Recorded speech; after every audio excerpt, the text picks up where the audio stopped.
A double bacon cheeseburger, deep dish apple pie, and vanilla bean ice cream. If all goes as scheduled tomorrow, that's what death row inmate Oscar Smith will eat as his final meal before the state executes him.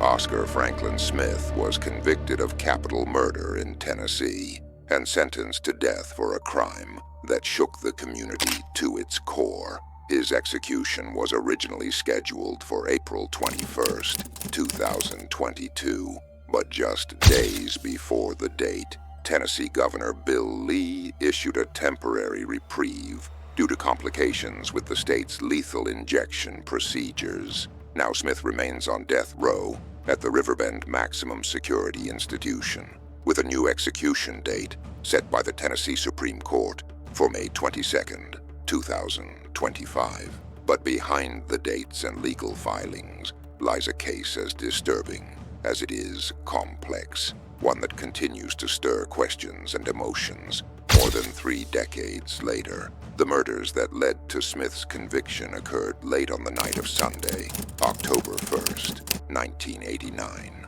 At approximately 11:20 p.m., Nashville's emergency dispatchers received a chilling 911 call from a home on Luty Street in the Woodbine neighborhood. The call,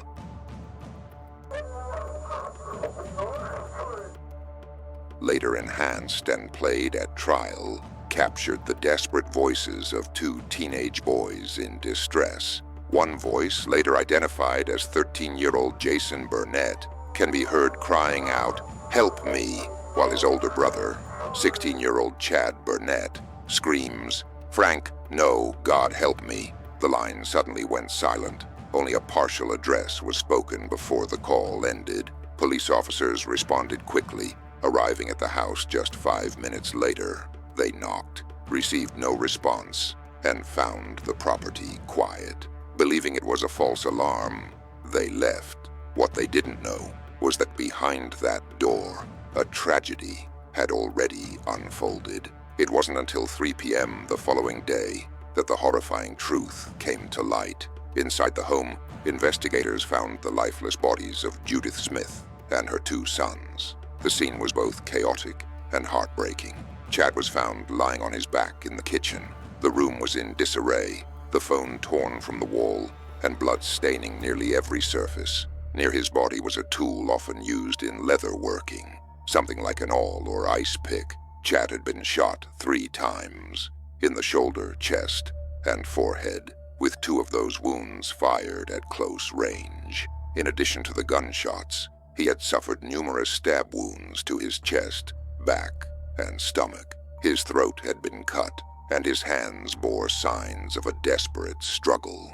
Judith, 35, was discovered on her bed in the front bedroom. Blood spattered the paneled wall beside her. She had been shot in the arm and the neck, the latter wound delivered from close range, severing her spinal cord. Medical experts testified that this gunshot rendered her immediately paralyzed and unconscious, causing her death soon after. Disturbingly, her body showed signs of post-mortem injuries. Her neck had been slashed, and she had been stabbed repeatedly with both a knife and a sharp needle-like weapon, similar to the one found near Chad. The most tragic discovery, however, may have been young Jason. His small body lay at the foot of his mother's bed. Unlike his brother and mother, Jason had not been shot, but he had endured numerous stab wounds to his chest and abdomen. 2 of those wounds severed major blood vessels, causing him to slowly bleed to death over the course of several painful minutes. His neck had also been slashed, and his hands were marked by defensive wounds, evidence of a desperate attempt to protect himself. The medical examiner confirmed that all 3 victims had been killed approximately 12 hours before their bodies were discovered. There were no signs of forced entry. No valuables appeared to be stolen. The attack was targeted, deliberate, and deeply personal. The brutality of the scene stunned investigators and horrified the local community. As detectives dug deeper, they began to piece together a troubling picture of Judith's recent past and the growing tensions between her and her estranged husband, Oscar Franklin Smith. There were no signs of forced entry into the home, That night, the back door stood ajar, and inside, it was clear that something violent had occurred. The kitchen bore the brunt of the struggle. A table had been broken, one of its legs snapped off, during what must have been a desperate fight for survival. In the den, investigators found a .22 caliber cartridge on the rug. Forensic testing later confirmed that bullets removed from the bodies of Judith Smith and her son Chad matched this exact caliber and came from the same firearm. Bullet holes marked the walls of both the den and the front bedroom, and a trail of blood led from the den down the hallway to the kitchen, mapping out the path of chaos. Drops of blood were even discovered in the bathroom sink, suggesting that someone had attempted to clean up before fleeing the scene. Still, all the evidence tying Oscar Franklin Smith to the murders of his estranged wife and her sons remained circumstantial. The question that haunted investigators, the courtroom, and the community was simple, yet deeply troubling. Why would he do this? To understand that, we must look back at the tangled and turbulent history between Oscar, known to some as Frank, and Judith. The couple had married on August 8, 1985, but this wasn't Frank's first marriage. He had 2 children from a previous relationship, Laura, then 18, and Merle, 15, both of whom lived with Frank's parents in Pleasant View, Tennessee. Judith also had 2 sons from a prior relationship, Chad and Jason. In December 1986, Frank and Judith welcomed twin boys, Chris and Casey. But by June 1989, their marriage had fallen apart, and the two formally separated. A divorce was in progress at the time of the murders. Judith had been awarded temporary custody of the twins, while Frank was allowed visitation every other weekend. Custody of the twins was a central issue in the divorce proceedings, and a source of growing tension. By then, fear had taken hold in Judith's household. She and her older sons were reportedly terrified of Frank. In one alarming incident, Frank and Jason had a confrontation at the trailer on his family's farm in Pleasant View. During the altercation, Frank allegedly bit the boy on the back and held a gun to his head. According to testimony, he then forced Judith and her sons to leave and warned her that if she tried to take the car, the twins, or contact law enforcement, he would kill her. Things escalated further in August 1989, just weeks before the murders. When Judith returned to the trailer to collect some of her belongings, Frank reportedly tied her up, sexually assaulted her, dragged a knife across her throat, and threatened her life. By the time of the killings, warrants had been issued against Frank, charging him with aggravated assault in connection to these incidents. That summer, Judith began receiving disturbing phone calls while working at a local Waffle House. A co-worker later testified that she had heard Frank's voice on the other end of those calls, delivering threats and chilling ultimatums. He allegedly vowed to shoot and stab Judith, and at one point even threatened the lives of Chad and Jason, claiming Judith treated them better than his own children. In the weeks leading up to the murders, the threats only became more brazen. According to witnesses, Frank warned Judith's father during a child exchange. "You tell Judy I've been playing with her with kid gloves, but now the gloves are coming off." On another occasion, he reportedly said he would kill her if she ever left him. One of Frank's co-workers from the maintenance service company where he was employed would later confirm hearing similar statements, deepening the portrait of a man consumed by anger, control, and the unraveling of a relationship that had once been a family. As we continue to peel back the layers of this tragic story, one question remains. Was Oscar Franklin Smith a man wrongly accused, or was he a calculating killer whose rage destroyed the lives of those closest to him? As the investigation into the brutal killings of Judith Smith and her 2 sons deepened, disturbing allegations began to surface, claims that painted a chilling portrait of premeditation and intent. One of Frank Smith's co-workers at a corporation in La Vergne testified that during the early summer of 1988, Frank made a shocking proposition. He allegedly offered to kill the co-worker's wife if the co-worker, in turn, would murder Judy. Weeks later, Frank suggested they coordinate the killings so that each man would be out of town when the other committed the act, in an attempt to build an alibi.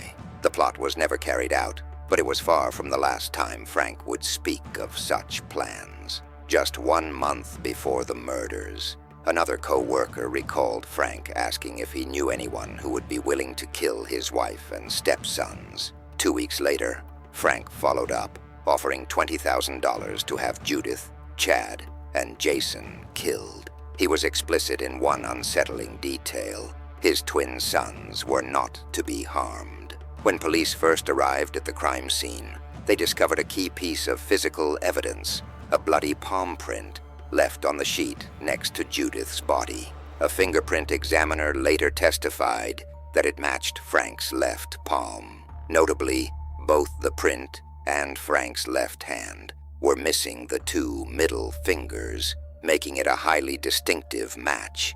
Further circumstantial evidence continued to link Frank to the crime. A brown cotton work glove, consistent with the kind Frank regularly used, was discovered in the front bedroom. He also owned a .22 caliber revolver, matching the caliber of bullets found in the victims, and was known to carry a large knife. His hobby, leatherworking, often required the use of a specialized tool called an awl, a sharp, knife-like instrument that resembled one of the murder weapons used in the attacks. Financial motives began to emerge as well.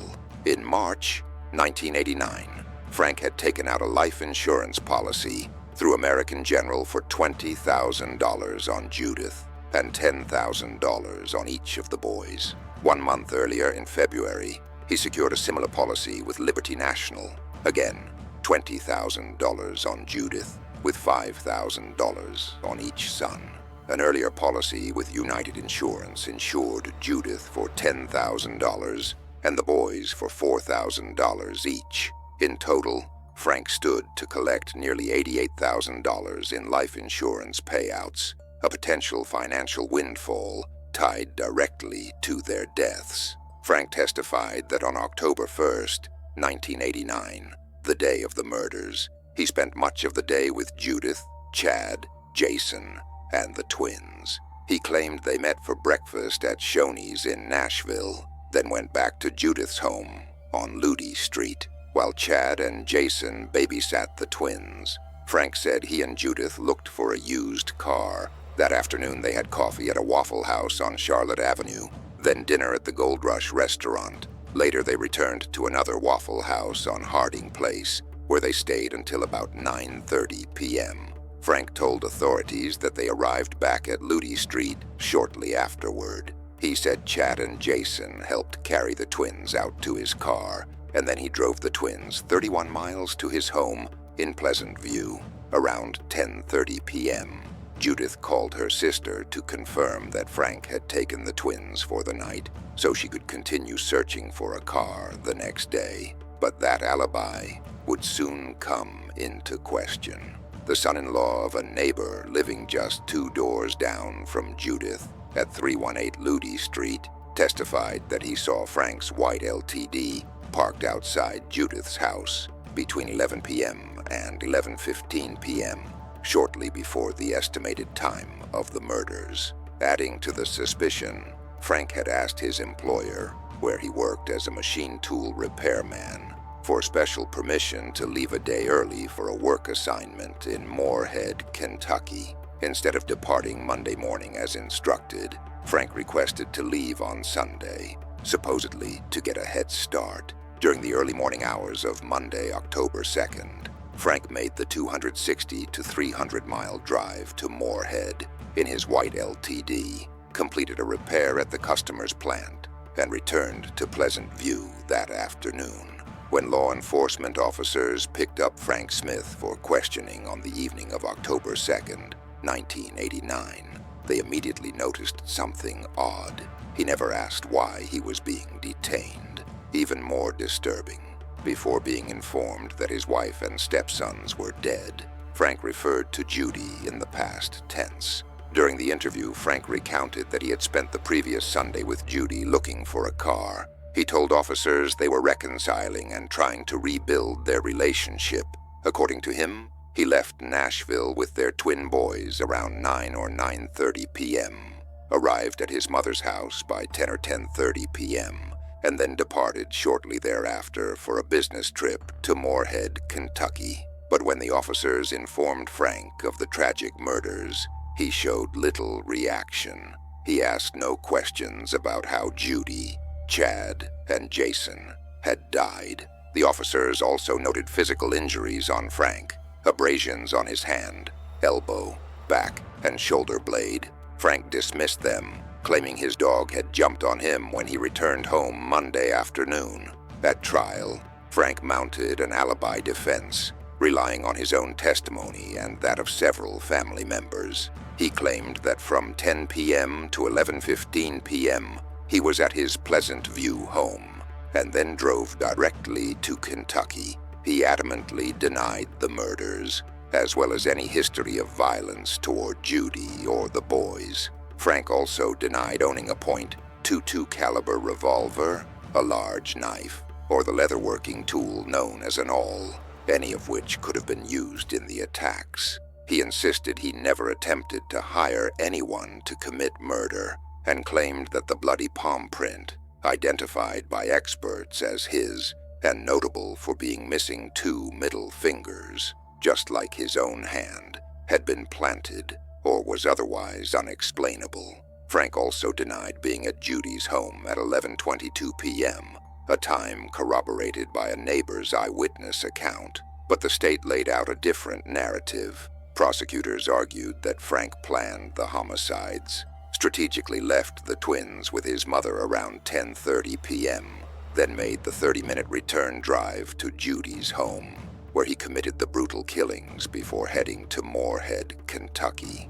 Ultimately, the jury rejected Frank's alibi. He was found guilty of 3 counts of premeditated first-degree murder. During sentencing, the state presented compelling evidence, crime scene photographs, autopsy results, and testimony from the assistant Davidson County medical examiner, all of which underscored the victim's suffering. The brutal nature of the crime left little doubt in jurors' minds. Frank's defense, meanwhile, presented character witnesses and attempted to paint a more sympathetic picture. Several former co-workers described him as a reliable employee. His mother and daughter testified about his emotional connection to his teenage son, who had severe special needs and relied heavily on Frank for support. The defense also brought up Frank's mental health history, including a nervous breakdown during a business trip to Utah and a hospitalization for depression in April 1983.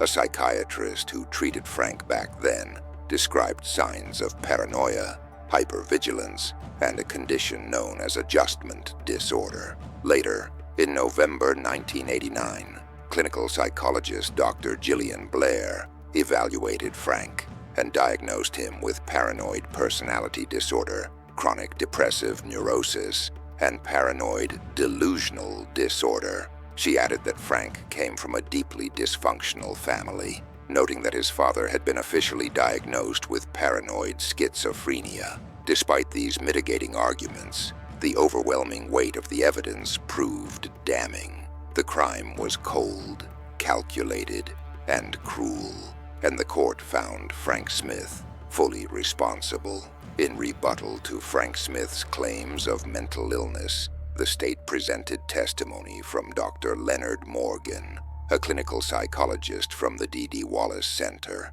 Dr. Morgan had evaluated Frank to determine his competency to stand trial, and concluded that while Frank did exhibit personality disorders, he was not mentally ill or delusional. In fact, Frank had explicitly told Dr. Morgan he did not want to use an insanity defense, not out of pride or denial, but because he believed it might hurt his chances of obtaining a home loan in the future. On July 26, 1990, a Davidson County jury handed down a decision that would forever alter Frank Smith's life. He was sentenced to death. the result of a high-profile case that gripped the public with its disturbing details and emotional complexity. Over the years, as Smith sat on death row, his case experienced numerous delays and legal twists. One of the most significant interruptions occurred in 2020, when the onset of the COVID-19 pandemic halted much of the U.S. judicial system. Smith's scheduled execution in June 2020 was postponed, as were many others across the country, due to public health concerns and the logistical chaos brought on by the global crisis. Another tentative execution date was set for February 2021, but the continued effects of the pandemic again forced a delay. The legal landscape was left uncertain, overwhelmed by a backlog of cases and a shifting approach to justice in a world increasingly reconsidering capital punishment. Eventually, after years of appeals and emotional strain, Frank Smith's execution was rescheduled for April 21st, 2022. That date marked the culmination of more than 2 decades of court battles, advocacy, and legal maneuvering. In March 2022, Smith's legal team from the renowned Baker Botts law firm filed a clemency petition with Tennessee Governor Bill Lee. The petition emphasized Smith's mental health history, his background, and the complex circumstances of the crime. They also pointed to evidence of rehabilitation and called on the governor to weigh not only the law, but also the human cost of execution and the potential for redemption. At the same time, Frank Smith filed a motion to reopen his case, citing newly discovered DNA evidence. According to his public defender, Amy D. Harwell, DNA found on the murder weapon, believed to be an awl, did not match Frank, but rather an unknown individual. Additionally, a fingerprint from a crime scene investigator was found on the weapon, further complicating the case. Smith argued that he could not have presented this evidence earlier, as the technology used to analyze it was not available at the time of trial. Despite these efforts, on April 11th, 2022, a Tennessee court declined to reopen the case. Days later, on April 14th, Smith petitioned the Tennessee Supreme Court to vacate his execution date, but was again denied on April 18th. On April 19th, Governor Lee announced that he would not intervene in the execution. Then, in an unexpected twist, just 2 days before the scheduled execution, on April 21st, 2022, Governor Lee issued a temporary reprieve. The reason? An oversight in the preparation of the lethal injection. According to the governor, the chemicals used for the execution had only been tested for potency and sterility, not for endotoxins, which can cause serious health complications even in an execution setting. As a result, Lee suspended all executions in the state for the remainder of the year and ordered an independent third-party review of Tennessee's lethal injection protocol. On May 2nd, 2022, the governor confirmed that proper procedures had not been followed. This revelation sparked wider scrutiny over the state's capital punishment practices. Now, after extensive delays and continued controversy, a new death warrant has been issued. Frank Smith's execution has been rescheduled for May 22nd, 2025. If you found this case compelling and want us to continue shining light on the darkest corners of justice and crime, hit the like button, subscribe, and turn on notifications so you don't miss our next deep dive.